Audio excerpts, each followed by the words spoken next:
सभी का फिर से एक बार स्वागत है एचपी टेक्निकल फार्मिंग की नई वीडियो में। आज हम बात करेंगे कि जो हमारा ट्रैक्टर है जब इसको हम थ्रेसिंग में चलाएं तो हमें किन किन बातों पर विशेष ध्यान रखना है, क्योंकि यदि हमने थोड़ी सी भी लापरवाही की तो हमें एक मोटे खर्चा का सामना करना पड़ सकता है और हमारा ट्रैक्टर में जो है काफ़ी ज़्यादा नुकसान हो सकता है। तो होता क्या है कि जब हमारा ट्रैक्टर थ्रेसिंग के साथ चले और लेगा होकर तो हमें बहुत सी बातें ऐसी होती हैं जिनका हमें ध्यान रखना पड़ता है। जैसे थ्रेसिंग में चलते समय डस्ट काफ़ी ज़्यादा उड़ती है चारों तरफ, तो हमें एक बात का पहले तो ध्यान रखना है कि जो हमारा ट्रैक्टर के सबसे आगे रेडिएटर होता है इसको चोक नहीं होना चाहिए। यदि ये चोक हो गया तो हमारा ट्रैक्टर है जो ओवरहीट हो सकता है, तो कूलेंट भी फेंक देगा यदि ओवरहीट हो जाएगा तो। और ज़्यादा यदि ओवरहीट हो गया तो हेड गैस्केट भी इसकी फट सकती है, जिससे इंजन में काफ़ी मोटा खर्चा निकल सकता है।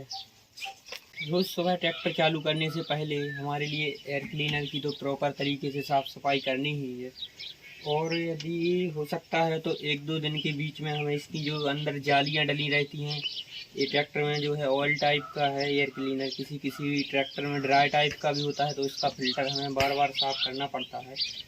तो इसकी साफ़ सफाई अच्छे तरीके, जो जालियाँ हैं इनको भी चेक करना है।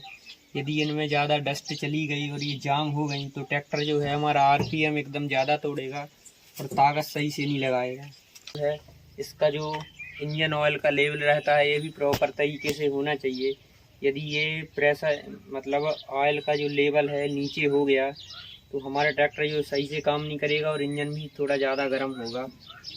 ट्रैक्टर है जिसकी पीटीओ शाफ्ट 540 रेटेड आरपीएम पर फिक्स है।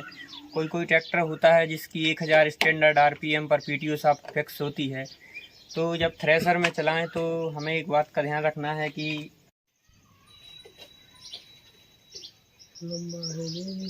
जैसे ये ट्रैक्टर है तो इसको थ्रेसर में चलाते समय हमें 2000 से 2200 आरपीएम तक सीमित रखना है, क्योंकि इसका इंजन जो है 2000 आरपीएम से 2200 आरपीएम के बीच में थ्रेसर अच्छा चलाएगा और माइलेज भी अच्छा देगा और इंजन गर्म भी नहीं होगा। तो ऐसे सभी ट्रैक्टरों का नहीं है, सभी ट्रैक्टरों का अपना अपना अलग अलग सेटिंग होता है। जैसे ये 7250 ट्रैक्टर है तो इसकी अलग सेटिंग है, वो भी हम आपको दिखा रहे हैं कि इसको इन वालों ने अपने दिशा निर्देश भी दिए हैं, क्योंकि किसानों को पढ़ना चाहिए और उनके अनुसार ही हमें ट्रैक्टर जो है चलाना चाहिए। क्योंकि हमारा ट्रैक्टर है ये है कि तो ये ट्रैक्टर जो है इसके रेटेड आरपीएम हैं जो 1600 आरपीएम पर, इसकी पीटीओ शाफ्ट जो है 540 आरपीएम पर चलेगी। और ओ ट्रैक्टर जो है महिंद्रा, तो ओ ट्रैक्टर की 2000 आरपीएम के लगभग उसकी पीटीओ शाफ्ट जो है 540 आरपीएम पर चलेगी। तो ऐसे नहीं है कि सभी ट्रैक्टरों को 2000 आरपीएम पर ही चलाना है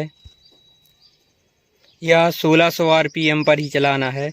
सभी ट्रैक्टरों का अलग अलग सेटिंग होता है और सभी ट्रैक्टर वाले अपना एक सेटिंग बना के देते हैं कि हमारा ट्रैक्टर जो है ये यहाँ पर थ्रेसर में 540 आरपीएम पर पीटीओ शाफ्ट चलेगी।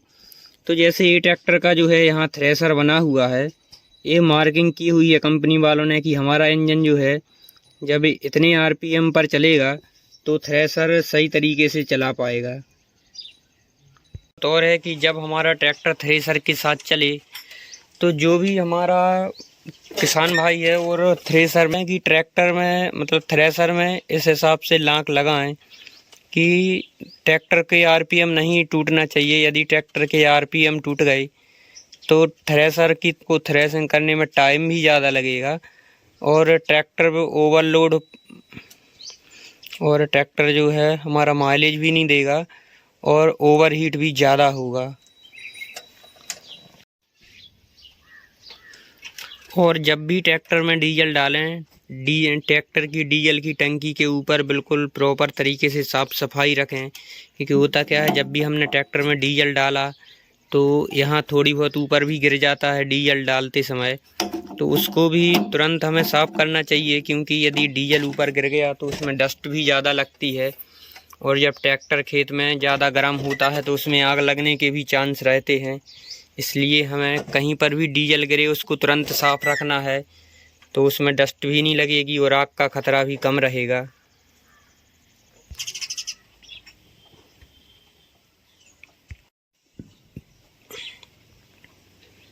और रोज़ सुबह थ्रेसर चलाने से पहले जो ट्रैक्टर है उसका कूलेंट भी चेक करना चाहिए हमारे लिए, क्योंकि यदि इसमें कूलेंट नहीं हुआ तो भी ट्रैक्टर गर्म होता है। तो इसका कूलेंट भी बिल्कुल तरीके से चेक करें, और यदि उसमें कम है तो कूलेंट डालें। कूलेंट की मात्रा बिल्कुल कम नहीं होनी चाहिए, कूलेंट बिल्कुल भरा हुआ होना चाहिए। और उस साथ ही उसके यहाँ वाटर टैंक लगा रहता है, उसमें भी कूलेंट होना चाहिए। कोई लोग क्या करते हैं, रेडिएटर में बस कूलेंट डाल देते हैं और उसमें नहीं डालते हैं।